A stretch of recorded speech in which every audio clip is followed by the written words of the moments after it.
Oh, hi everyone, and thank you for joining us this morning as we talk to Nerdarchist Dave about their latest Kickstarter and all things D&D. Good morning, Dave. How are you doing? Good morning. How are you? I'm doing good. Although I don't think it's, well, what time is it there for you? You guys are like 5 hours ahead, right? Oh, man, what time is it for me is a confusing one. I live UK but work EST, so the wristwatch on my desk is telling me it's 8 p.m., but I feel like it's 3 p.m. It feels like 3 p.m. for me too as well, sort of. You know, I mean, as you mentioned, we've been doing this Kickstarter thing, so it's like no sleep till Brooklyn time. Yeah. It's crazy. Can totally relate. We've just come off the back of our finale week. What even is sleep, you know? Well, let's put some links in the chat before we get started. We have a Kickstarter link, which we can definitely talk about. In fact, that would be a wonderful thing to open. What is Out of the Box Encounters, Dave? So Out of the Box Encounters, the core book is 30 encounters of variable levels with different complications of tons of different settings. You know, whether you're cruising through the marketplace or on your way to the next adventure, there's something for a DM to just drop in there. They're meant to be standalone drop-ins, but you know, oftentimes there's little sections on like how to make it last, how to build more out of it if you wanted to. But it's for like, when you're running a game and you have an idea where you're going, but you're not quite sure how you're going to get them there, or sometimes you have a lull and you need something to just drop in. That's what this is perfect for. And it's designed for whether you're a beginner or a more advanced DM. There's definitely something in there for you. As a more advanced DM, you're going to you're going to be able to see and appreciate the nuance that our writer put into it, Mike Gould.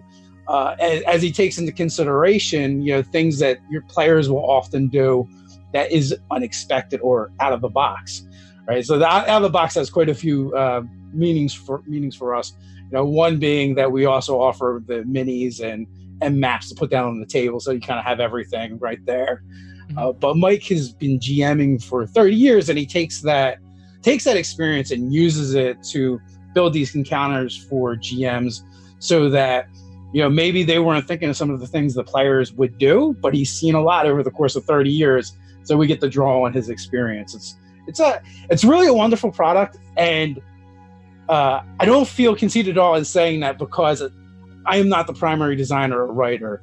But we were literally trying to decide what we wanted to do for our first product. Mike Gould had done a weekly article on our website, nerdarchy.com. Mm-hmm. And it was just a no-brainer because he did such a fantastic job. We're like, we just need to put art with this and maps and maybe some widgets and gizmos to make it even cooler than it already is. But it was already pretty fantastic. So it was a no-brainer for us to be like, yeah, we need to get this out in a better format for people. Yeah. And this is like your first Kickstarter, right? Like Nerdarchy have been going for a long time now. We were just talking about this before the show, like 2016 or something like that. Well, we started in 2014. And we've been actually threatening this Kickstarter for like 2 years now. We've had it sitting there, and we just wanted it to be right before we launched it. Because like you said, it's our first one, mm-hmm. and we wanted to make sure it did well. But not only that, to be able to deliver on the promise that we make to the people that pledge and back. We wanted to give them a quality product. It was super important for us to have something that we were going to be proud of and want people to be like, yeah, I want this on my bookshelf. Yeah. I mean, it's definitely worked. Like, looking through the Kickstarter is a wonderful page. I recommend people click on the link and have a look, because it looks fantastic. I think I said to you when you first sent me the link, actually, I can see me using this on the show, because it's true, there's so much stuff in there. And like we mentioned about having maps and like minis and stuff, but primarily you guys work theater of the mind, right? Which is... Yes. Well, so when we play in person, we've always done a combination of terrain, miniatures, and theater of the mind. So like complex combats, we might like break out the minis and set something up loosely. Ted is a little bit more into that stuff because he likes to do the crafting and the painting and stuff. Where for me, it was amazing in 3rd edition when they came out with pre-painted minis that I could just stick on the table and you didn't have to do anything with them. If I ever played Warhammer and I had to field an army that had to be painted, it would be me just dipping them all. Yeah. I remember my brother having because that's how I got into all this. My brother used to be into all the Eurotrash games. I remember he used to have all the minis of the games. but he'd only paint the bad guys and left the heroes up to me, and that meant the heroes never got painted. You know, So like, yeah. you know, like. Yeah, but that's fine. Like I can definitely appreciate that. I know some people find it really therapeutic and they love to paint, but me, like that fine detail work is tedious and it just frustrates me. I'm more likely to end up with my fingers all painted than the mini. Yeah. I can see that the crafting muse in chat as well, and we know that she's big into her. Oh yeah, her when we crafting. were at the castle in like 2 minutes, she whipped up like an on the spot mini for us that didn't exist for an Elder Brain, which was really cool. Yeah, so when we initially started playing, the reason why we started using any kind of representation on the table was because one of our GMs was kind of a jerk. And he would do things like attack the wizard. We're like, how did the ogre attack the wizard? He's behind everybody else. So then we started like just getting a grid, and we would just put down D6s for the bad guys, and the D4s would be the heroes. And we did that for a very long time, probably until those pre-painted minis came out. Yeah. And then we started getting a little more elaborate. Then eventually we upped our terrain game, and we used leftover Halloween candy to build walls for our dungeons. Was that like on like was it actually on hex paper, or were you like using the whiteboard method? Like I know. So we had a piece of like plastic acrylic that we got, and then we like drew the 1-inch squares on it with a T. And we would use that, and then Kit Kats, miniature Kit Kats for the longest time were our terrain pieces. Yeah, I like. Has this carried over? Because this sounds like quite like I was watching a video on the Kickstarter after it got funded, because it got funded like in 30 hours. Is that right? Yeah, just under 30 hours we funded, so we were like super ecstatic. So congratulations, great job. I can see now it's already like doubled the initial goal. So. Huge congratulations. But like I was watching this video where we're talking about one of the new things coming out, and it's all like see-through cutouts you can put on top of terrains and things like that. Is that kind of a throwback? Like no. I wish we could say that, but no. So we've been friends with Arknight for a long time, and they make the flat clear plastic minis. They're painted on clear plastic, and they have a front and the back. And one of the things that really blew me away with that before we even knew them, we just saw their product, was how much of a difference it made was just painting the miniatures or the figures on that clear plastic and giving it a front and a back. It just really makes them pop especially if you stand it next to your traditional pawns that are just on the cardboard. And then they also do these map packs where you can put down they have like ships and coliseums, wilderness terrain. So it's it's real easy. It's convenient. Maybe you don't have a ton of room for, like Dwarven Forge and stuff like that, which is really awesome, but it also takes up a lot of space and is a lot more expensive as well.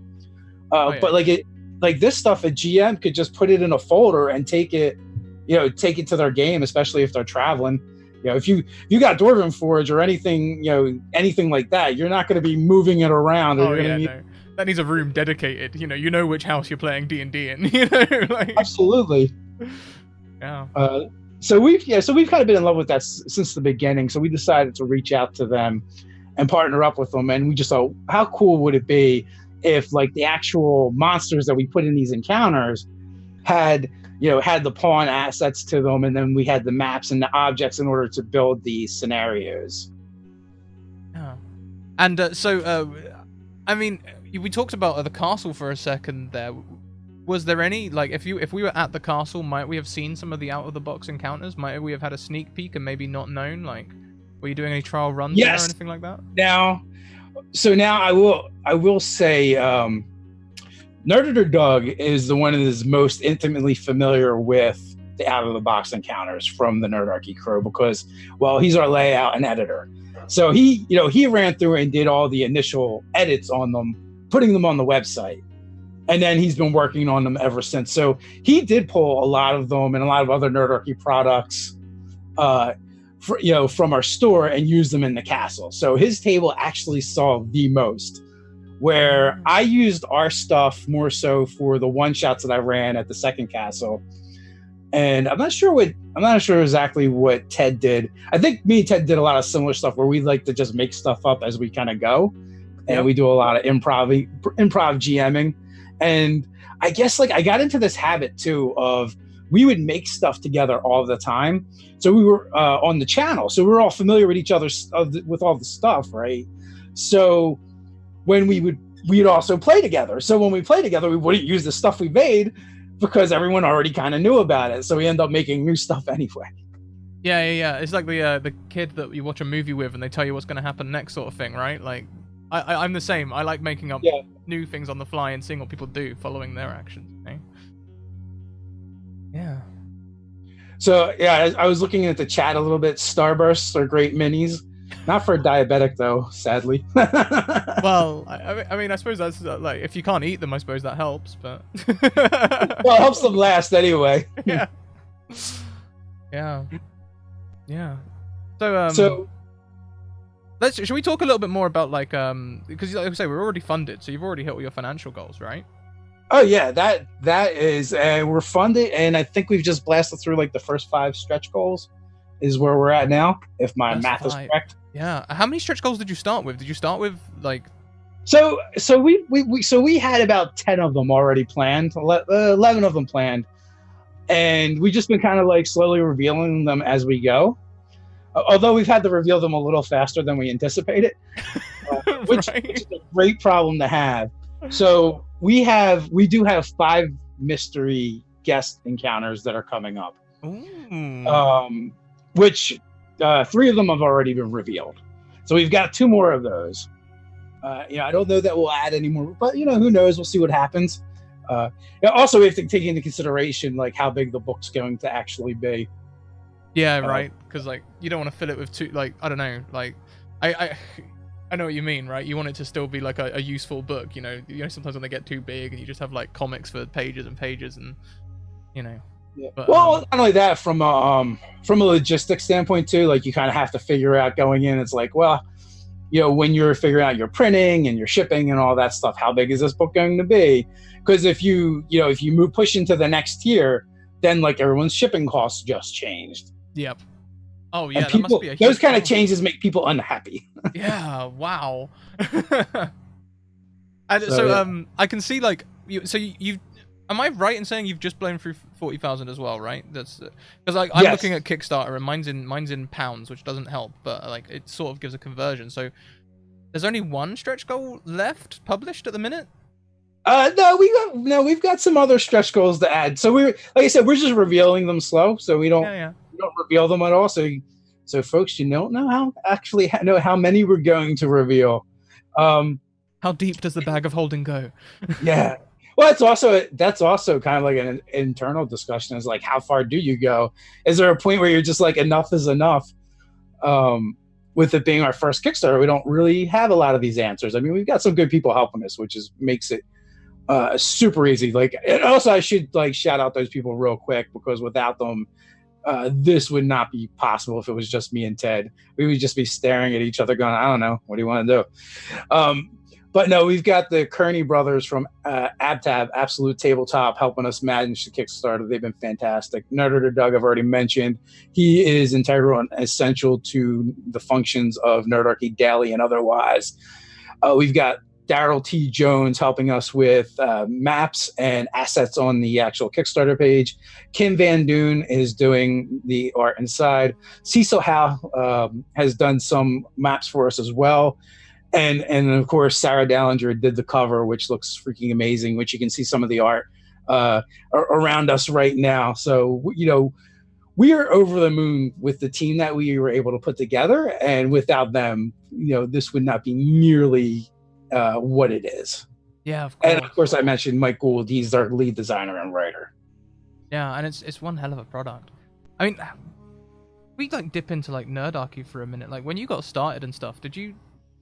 I mean, because this is a strange question, because I know I wouldn't be able to answer it if people asked me the same question, but did you like envisage that you'd be like, here 4 years down the line, full time, creating Kickstarters that go crazy in 30 hours and like? So we didn't know what the mechanisms would be when we started, but I oftentimes you hear people go like, I never really meant to do this. Like it just kind of happened, but we didn't. Like we intentionally started Nerdarchy to be a business. Like we love nerdy stuff. and we wanted to make it our jobs. But we weren't exactly sure how that was going to work or if it was even plausible. My brother was living in New Mexico at the time and was moving back to the Philadelphia area, which is really close to where me and Ted live. And he wanted to know, he's like, hey, we should do something, a website or a YouTube channel about indie board games maybe or something. And I was like, well, I don't know if that's my thing, but I mean, we could do something. And then a buddy of mine who kind of has mentored me in marketing online and doing different things online has always said, you know, you're a dungeon master. You should do that online. And just don't Google dungeon mastering online because it'll get weird. But no, so I actually did not think this could be a thing. I didn't think, you know, you could make a living doing this stuff. I didn't think there was enough people that would care. So we started poking around, and like the first 2 YouTube channels we found were Noah Atweiler's Counter Monkey and Dawnforge Cast, and we saw that they had a lot of numbers. There was a lot of people watching them talk about Dungeons and Dragons and role-playing games. I couldn't believe it. So we started Nerdarchy kind of like being real generic, and then 6 months in or so, 5e had launched, or at least the basic rules had come out, the SRD stuff, and we started looking at it. To be honest, we didn't even know there was going to be a 5th edition. We had moved away from playing D&D. We were playing, I think at the time we were playing a lot of Mutants and Masterminds. We had played 4th edition for a little while, and then our eye kind of wandered. And then I just, you know, we had been, I guess we dabbled with a little Pathfinder, and then I saw, you know, that they launched this basic rules that you could check out for free. And I looked at it, I was like, oh my God, this is so good. This is all the things that I liked from all the previous editions. And we started talking about that. And, you know, we gained a lot of traction really early when we started talking specifically about Dungeons and Dragons and 5e. Because at the time we were like the only channel with multiple people, multiple personalities talking. And, you know, sometimes there was 4 of us on the camera. And also looking back at it, some of that's really terrible because it's like a free for all. We're like talking all over each other, arguing, and I mean, because like we were all friends and grew up together. And I was related to 2 of the guys. You know, Ryan was my brother, and Ted is my brother-in-law. Now, fast forward 5 years later, it's just me and Ted. Nate has moved on to do something, a different career path. My brother Ryan is an artist, and he's like, I can't do art, Nerdarchy, and work a Muggle job, so I have to make some decisions. So now it's me and Ted still here, still doing the thing. I've been full time for, you know, like 2 years now, and yeah, hopefully we'll get, you know, Ted and Doug full time before too long.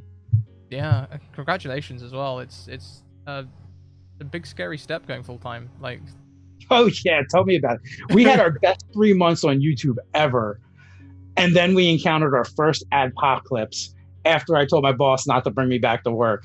Because I used to work in construction, and my job was seasonal, so I could like work, you know, Nerdarchy really hard in the off season, and then I would go back and I'd be working like anywhere from 12 to 16-hour days, driving a truck, doing road construction, you know, and then would like come home, do some work, pass out, and just rinse, repeat, do it over again.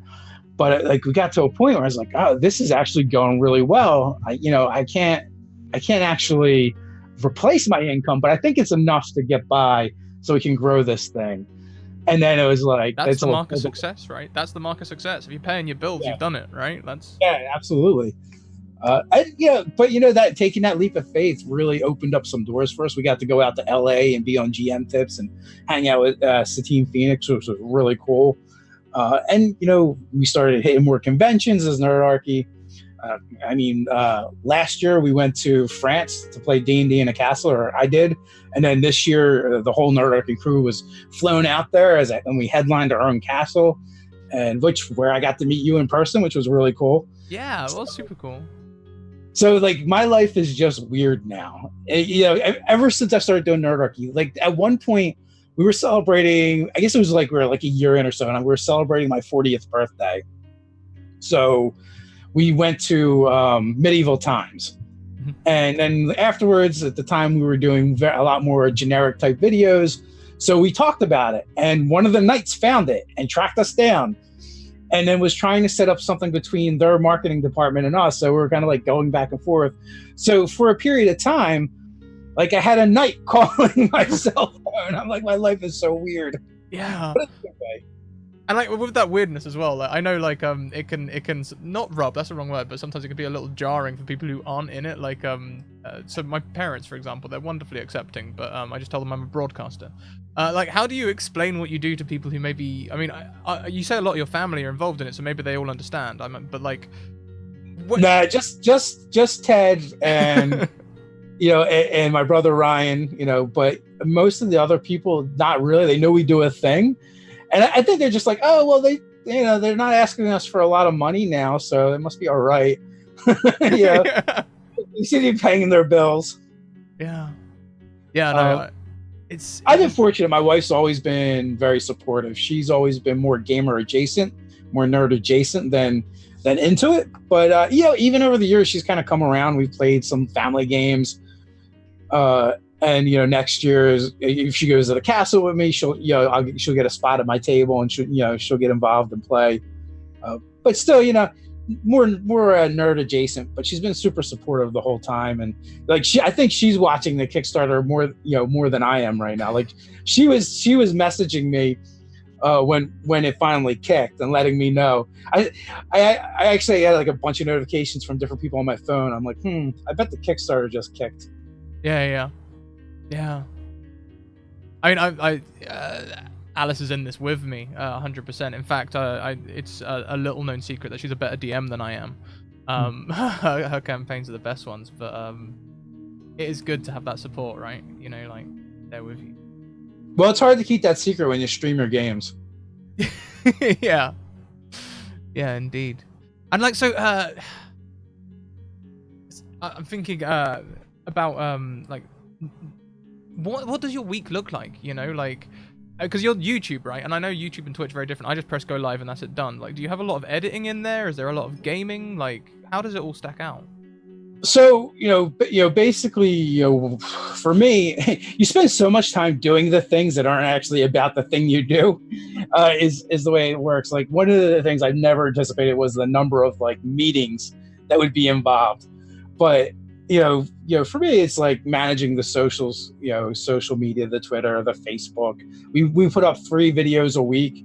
So I used to like edit those videos and do all that stuff myself. We got to a point where we began outsourcing them and sending them out. Thumbnails, I used to have to figure them out on my own. Or when my brother was around, he was doing them. Now we actually send them out and get them done by someone. What I found was it was so much easier to find professionals that are doing the thing than it was for me to try and produce professional level skill sets plus do everything else. Yeah. So a lot of the stuff I'm doing is I'm proofing our videos, making sure they come back right, deciding if they have to go back for another edit, making sure the things are getting to the editor, making sure the person that does our thumbnails is getting that stuff. And that's been a bit of a point of pride and joy for me too, is that as Nerdarchy, one of the things we get to do is we get to pay other nerds to do stuff and help them live their dream. Right, that's the best bit, right? Lifting up other people as well. Like, yes. Longshotist says he's a good boss. I'm not sure who Longshotist is, but that's Nerdator Doug. Oh, Doug! Hey, Doug, nice to see you. Lurking in the chat. So, like, this Kickstarter is directed towards 5e, right? It is absolutely directed towards 5e, yes. Do you get to play with many other systems at the minute? Are there any other systems which you are finding you're dabbling in more and more? So on the channel, we do have quite a few other systems that we've done over the years, but primarily right now we are doing 5e. I'm playing on Saver Dice in a Starfinder game. It's all about time. Like, there's just not enough time to do as much. Like, I think we were talking about that a little bit before we got started. It's like, what you do the thing and you're like, oh, this is great. This is all I'm going to do all the time.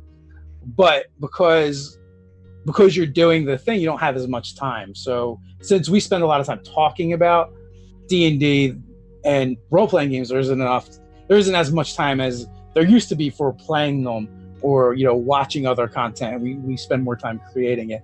But Ted has a monthly game that he runs from his house that we play in. I play in a podcast for Saber Dice, which is 5e D&D, and then weekly we're doing a Starfinder game, and then every month we run a D&D game for fans that we just randomly pick for one shots. Yeah. And is that first one private as well? Do you get to keep one game to yourself, like somewhere? Yeah. Well, we started doing that. We used to record everything and put it up, but because the way YouTube is and the algorithm works, we decided for the channel's sake, it was just better to put a clean divide. And if we were going to actually continue streaming games, we were going to figure something else out and do it somewhere else or another channel, because it can be confusing too to viewers, right? Because some people, they don't want to watch stream games, or they only want to watch stream games, right? And so it sends a mixed signal to YouTube when people are watching and not watching, and they're trying to figure out what is the best content for any given individual. So we moved away from that. So Ted's game is now a non-stream. What we used to do, Ted would run a game once a month. I would run a game once a month, and we would bring in a third GM to run a different system once a month. So when we did that for a while, and that was great. One, no one ever got burned out as the GM, and we got to play our D&D, but then we also got the DM, and we got to explore other systems. We've played Open Legend on the channel. We've played Marvel Phase Rip on the channel. We did Cypher System, but we played Shadowrun using those mechanics instead, which was a lot of fun. Nice, yeah, it's really versatile, Cypher System. Oh yeah, we've played Fate Accelerated on there, Mutants and Masterminds, so a bunch of different stuff. But there's always so many Dungeon World, so many more systems than there is time to play. Unless you're a streamer and you're just streaming 3 games a day, then I guess it makes it a lot easier. Yeah, I mean, I end up mostly playing what people want to play. I mean, because obviously we focus on new people here, and the best way to get a new DM comfortable is to play the games that they want to play. So at the moment we're on sort of an animal kick. Look, next season there's going to be a bit of Mouse Guard and some Redwall and stuff, which will be fun. So Cypher System, is that your favorite non-D&D system? Yeah. Can you pick one? That's a tricky question. I think if you were asking Alice, she would say yes, Cypher System is her favorite. For me, one of my favorite favorite other systems, and it's purely for the fighting system, is Ryutama. I'm a big Final Fantasy VII fan, and the fighting system just feels like the ATB style fighting system, and I love it. I can't get enough of it, I did a season last season where it's supposed to be an Oregon Trail game where you travel, but I mean, technically, shuttling back to Earth on the Apollo 13 is travel, right? Yeah. Just seeing how much we could break it. How about yourself? I can ask the same question. Do you have a favorite other than D&D? Cypher System, that was a lot of fun. We played a lot of Mutants and Masterminds. I've really enjoyed that system. I know this one is very mixed amongst folks, and that is the newest Star Wars game. A lot of people don't like the dice. Oh, the Force of Destiny. Yeah, I really like that. Yeah. Yeah. I've had a lot of fun with that. So you're right. It is hard to pick. I had a ton of fun going back and playing Marvel Phase Rip. Yeah. So, I don't think I've played that one. Is that quite an old school one? Is that? Yeah, it's been dead about 30 years. I don't know why. It just tickled my funny bone for us to be streaming that game and playing it, because it'd been dead for 30 years, but it's just a lot of fun. But I would probably go with Mutants and Mastermind. I'm a huge fan of Steve Kenson's work and Green Ronin over there. That game was a lot of fun, and it was one of the first games I played that was classless and effect based. Yeah. Yeah, and is that so when you're looking at games like 5e, this includes 5e, is it the roleplay elements or the mechanics or what? And I suppose this could even feed back into the Kickstarter as well. Which bits of these might we see featuring? What attracts you to different systems? Yeah, I think generally I'm more attracted to a group than a system, to be honest with you. So I'll play I'll play games I don't really like that much if I like the people playing them, right? And I'll find the fun in the game. A lot of Palladium game systems are like that for me, where I know like a lot of people love those. I'm not particularly fond of it, but I know if I'm playing with a particular group, we'll have a lot of fun with it. But I must say, as I get older, I prefer systems that are rules light over really crunchy ones. Yeah, I totally agree. I've been getting into some of them card games that have been popping up on itch.io, like For the King, and Dawn Command Phoenix is another one. Yeah, Standing Stones, one that one of our DMs made last season. Just like the prompt-based, just telling a story games. They've been a nice, I think I've not explored them yet, but Craig Campbell, we've talked to him a few times, and from Nerdburger, he's got quite a few of his games are based on a card mechanic as opposed to dice. Let's tie back into the Kickstarter for a second, because I want to talk about like the different pledge levels and what people can get from it at different tiers. Can we dip into that? I'm cheating because I've got the Kickstarter open. Fire away. We'll see how much I know about our own Kickstarter. Okay, so Town Guard, $1. Yep, that's just to stay in the loop, get updates, pretty much. Yeah. And then Novice Adventurer, $20. That is for the PDF.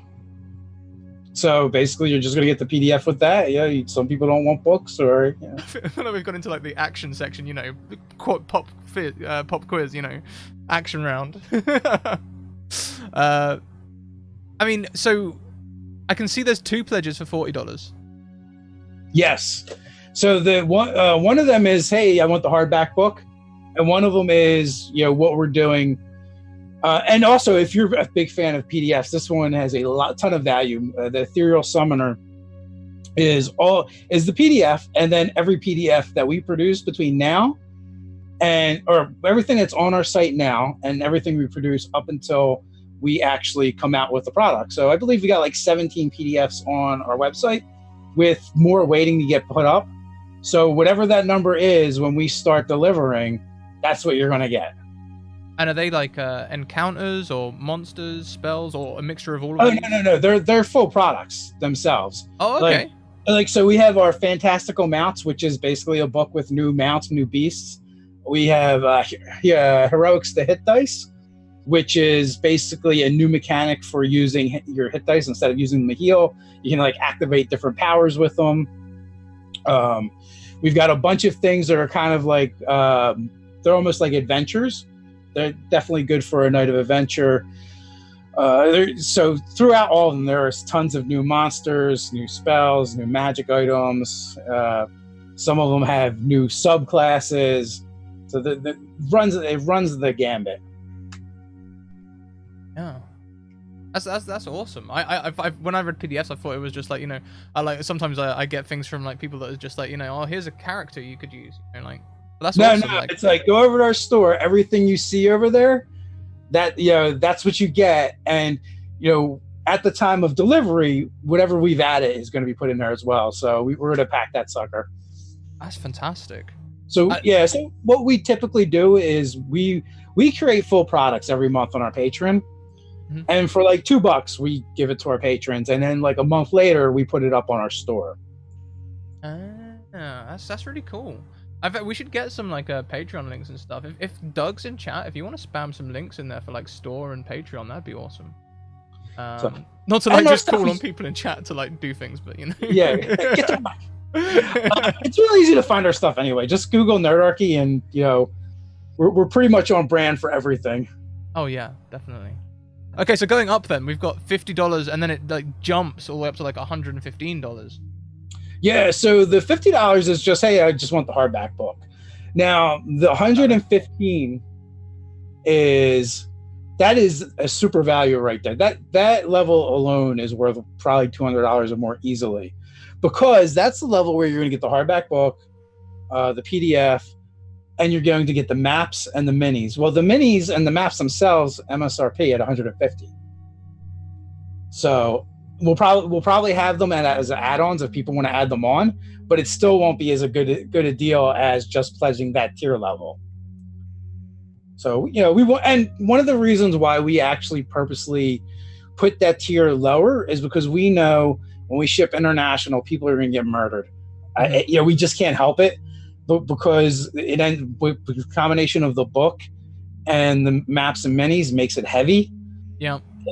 And and it's not media mail anymore too. So I mean, that was the only thing we could really do to try and offset that. Yeah, and then there's like we get it all the time when we ship in from America. There's like customs charge and value added tax and all the rest of it. It all comes on top. That's really cool. Then we've got $175. Okay, so at that level, that is just like the $115 level, except for we're going to again add back in all the PDFs and everything that we have. And then the last one is a $5,000 pledge. God Emperor status. Yes, that's for people with FU money, essentially. Yeah. Basically that's the Nerdarchy Con experience. There's 2 conventions. Get yourself there, and we will put you up. We will wine and dine you. We'll pay for your badges. You still have to get there. We're not going to fly you in, and then we'll run it. We'll run a game with you and hang out with you. So that's awesome, absolutely awesome. And I mean, we can see how quickly it's funded as well. And like just looking through the page as well, and looking at I'm looking at the argument image at the minute, and jailbreak, these different encounters. Yeah, it's a really pretty book. It's really pretty. Well, like I said, Kim Van Doon, amazing artist. Daryl T. Jones, awesome. Sarah Dallinger, also amazing. Like we went after the best people that we could afford, and they're all really good. So, going into the project, we're in the hole a little bit, because we wanted to get good people on board and be able to provide value. It's super important to us. Yeah, of course. And I mean, Gen Con's less than 2 weeks away now. Will we see a lot of this at Gen Con as well? I'm looking forward to seeing you at Gen Con, by the way. You'll be, oh, nice. Yeah, we'll definitely be floating around. I think we'll be handing out postcards at Gen Con. Right. that is like the number one thing, right? If you're a content creator or influencer, you always be hustling. Yeah, right. I'm sure you know all about it. If you don't want to go back to that day job, you better keep working. That's right. Yeah. I mean, it's going to be a scary time for me. Yesterday was my last scheduled day. I've got one charity stream tomorrow, and then we're taking our first 3-week break from regular scheduling, and I'm terrified. I'm going to come back and all my followers will be gone. Yeah. I'm surprised you didn't maybe set up a squad to be running things while you're away, or can you not trust them with the keys? Oh no, I burn down the house while you're gone. I've got reruns and stuff running while I'm away, but still, I feel guilty taking a vacation. That's the truth of it. That is one of the problems with working for yourself. You're like, my boss is a dick and I can't stop working, so you just got to keep going. Yeah. You definitely don't go into business for yourself to work less. Oh, but it's super rewarding. I don't know that the dental assistant or hygienist that I was using is a gamer or not, but we were just talking. I was like, I just got back into the country. It was in the UK, and they're like, oh, what was that for? And was it for pleasure or business? And I was like, well, I guess it was work, but I feel a little embarrassed to say. So she's like, well, I was flown out there to play Dungeons and Dragons in a castle, and she's like, I hate you a little bit right now. I'm like, that's okay. Yeah, I had this similar thing with my barber, just trying to explain to them what I do for a living.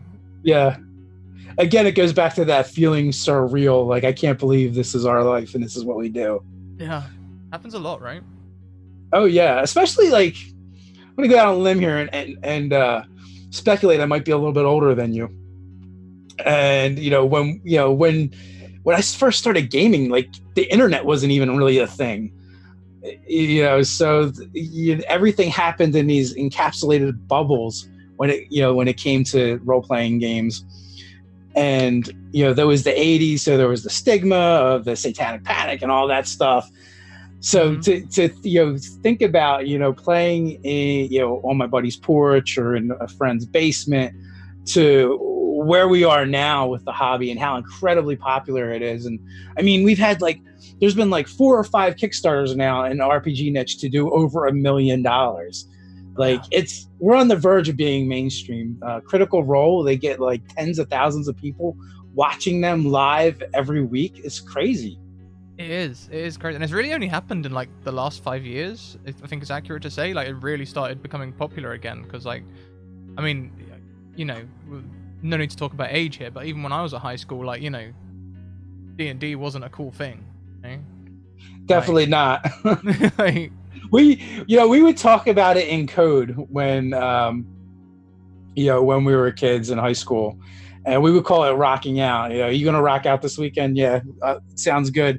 And because everything was all clicky, and you had your different cliques, and me and my friends were all metalheads, but secretly nerds because we were all into D&D and stuff.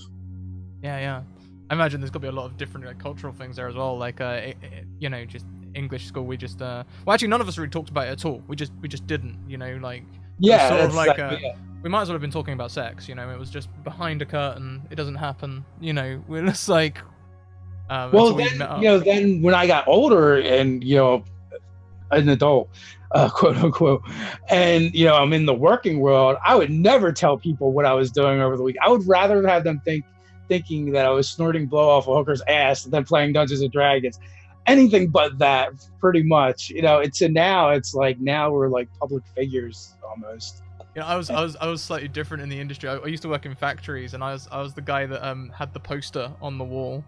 Rat's Place Monday, come and play some D&D, and it was really cool actually. I used to get lots of people who would if they found me by the coffee machine and I was alone, they'd be like, "Hey, you run that D&D thing, right?" Proper I'm like, yeah. It's you're doing an illicit deal. Yeah, but they all came creeping out of the woodwork. Just people who are secretly nerds. They're yeah, man, you got some of that D20? Yeah. I just need to roll some damage. No, I totally get it. And then you'd have to do things in code well, that guy's wearing a Transformers shirt. Maybe. Yeah. Do I risk it or not? Yeah, and they're everywhere. I remember I used to do some jiu-jitsu, and there was a guy who used to wear a Captain America Under Armour under his gi, and I was like, I wonder. And yeah, sure enough, we ended up playing with him at one point because yeah. You're so you have to ease into the I see you like Captain America. You read comic books.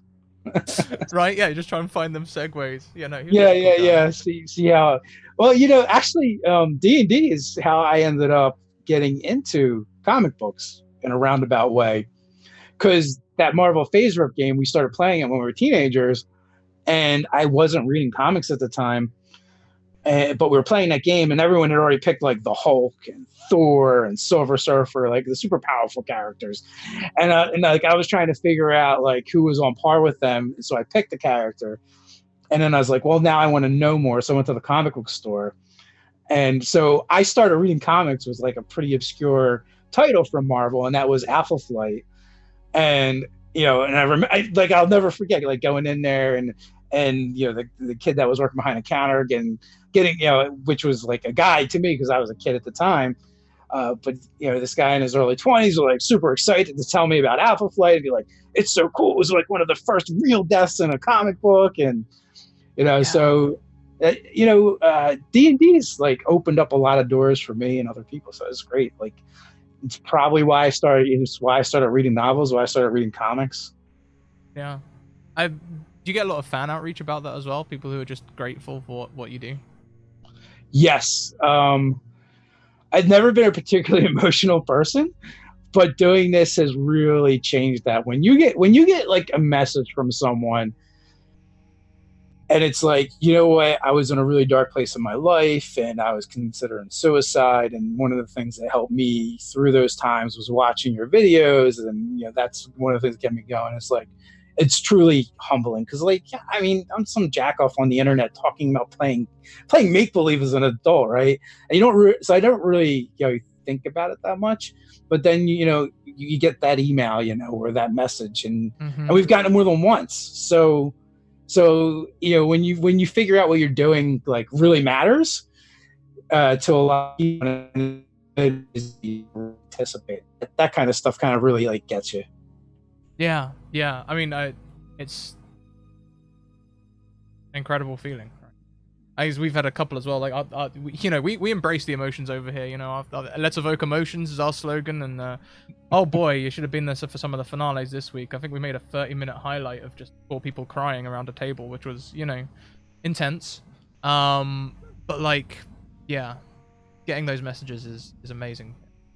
People, it really matters to people. It's important. When we had reached out to someone that was a fan, and we knew they did some writing. I'm like, hey, would you like to do some writing on the website?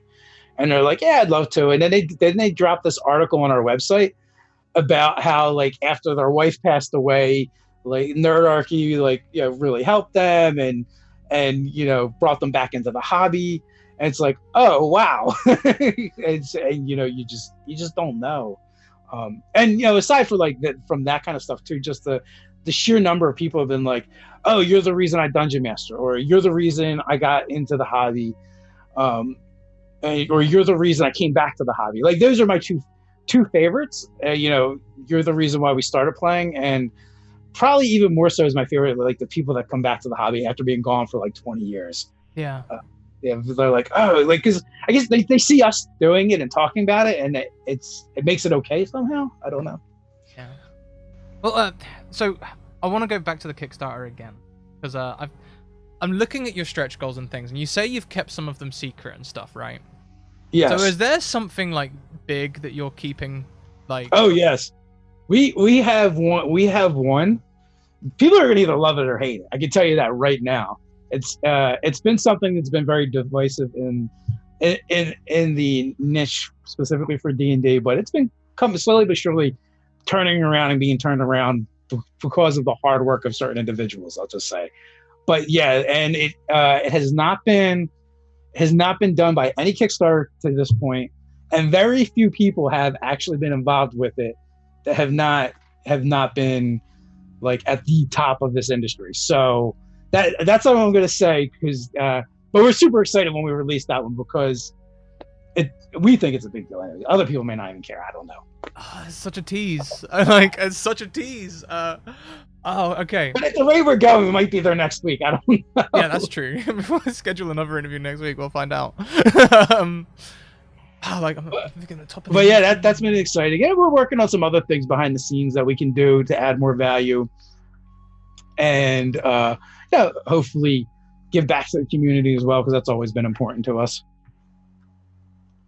I mean, one of the things, even with this Kickstarter, was we had reached out to Matt Mercer and said, hey, this is a thing we want to do, and here's the here's the stuff. I don't know, I know you're super busy, but can you look at it, and can we pay you to write a forward? And he looked at it, he sent us a forward, and he's like, nah, you guys do a lot for the community, I don't want anything for it. And that was another one of those moments. It's like, oh my God, Matt Mercer not only wrote a forward for us, but essentially donated it to us, which is huge. And then the actual forward that he wrote, we have snippets of it, on the Kickstarter and in the video, but that's only snippets. It's not the whole thing.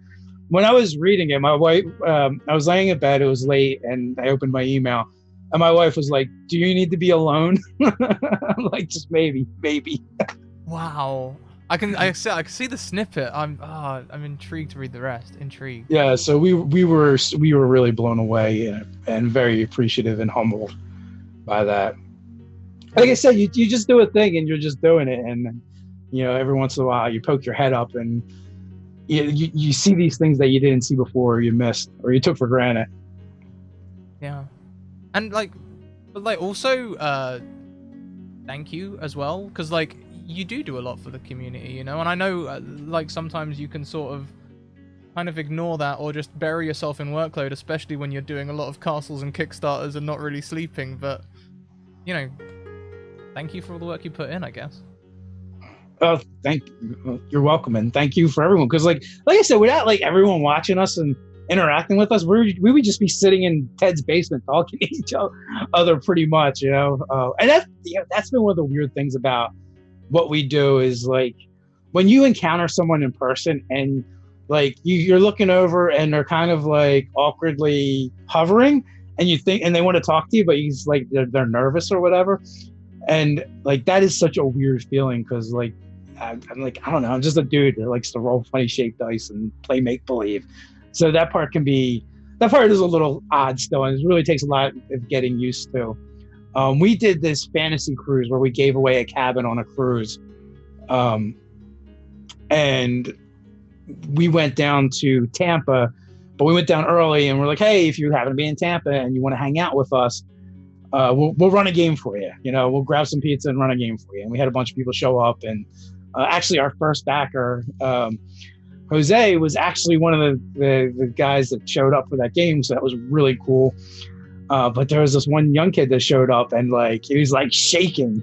It's like, it's all right, man. Just relax, breathe. Just another geek like you, another nerd just likes to play games. So, and it's a strong community, right? Do you see that a lot where you see like the same people like coming back? Like I know I see since we started like the same people just like who are like rocks of the community almost like. I used to respond to every single comment up to like 20 to 30,000 subs, and at a certain point I just couldn't keep up anymore, and then it just made me feel so guilty. So now it's like I jump in and spot comment, or maybe like after our video drops I'll comment for a little while. But yeah, like I had been doing that for quite some time, probably the first like 2 years. Every single comment I would reply to. And then like if a commenter like disappeared, I would like notice, and you're like, I'm like, oh no, do I have to call the police or something? Is something wrong? Oh, do they not like us anymore? Or yeah, but you know, like so you live with those people a little bit, you know, on a daily basis. Yeah. Well, let's direct people back over to the Kickstarter one more time. People, if you want to go and you want to support an awesome new source book. Which we could definitely use over here in the Academy as well, and probably will use because it, like you say, it seems to suit beginners as well, right? Go and check it out. There's a lot of awesome stuff over there. It's a beautiful book, it really is. Yeah, I'm sure once we're funded and we finally make the book, we'll be sending out a few copies to people who've helped us along the way, and help keep the word spreading and getting it out there. Yeah, and congratulations again on getting this. I mean, I'm tempted to refresh just to see how quick it's gone up. It's going up so quick, you know, but like already double the goal. Congratulations, you guys are. Yeah, I think we're almost we're more than halfway to the next goal. Crazy. It is crazy. Like I said, by next week we might be out of the goals and be like, people are gonna be like, what about stretch goals? I'm like, I don't know. An excellent problem to have. We're happy to get this far. We weren't even sure this would happen, but once we get all the stretch goals, we'll be super happy because that's the book we really want to make, right? We had to figure it out, and I don't get when I see Kickstarters for an actual book, and they're like $5,000. I'm like, I don't know how you can make a book for that amount. Yeah. At 20,000 we could make a decent book. We would have had to skimp on some of the art, and we wouldn't have been able to put everything in there we wanted to.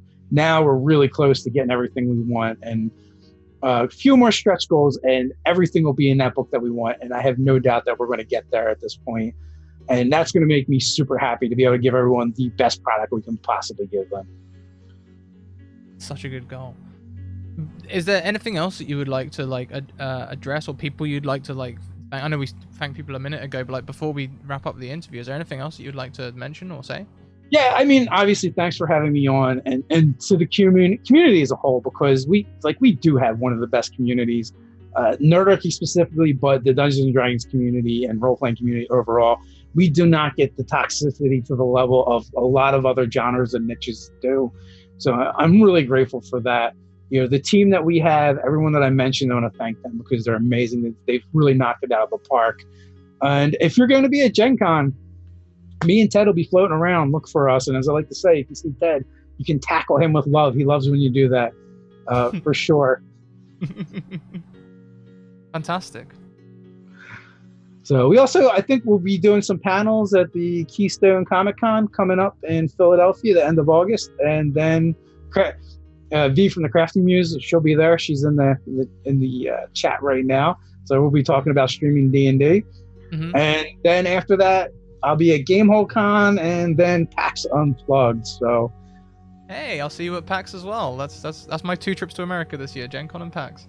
oh, nice. Yeah, D&D Christmas. Looking forward to it. Yeah, that one for us is like a no-brainer. Like, we feel guilty if we don't go to that one because it is so close.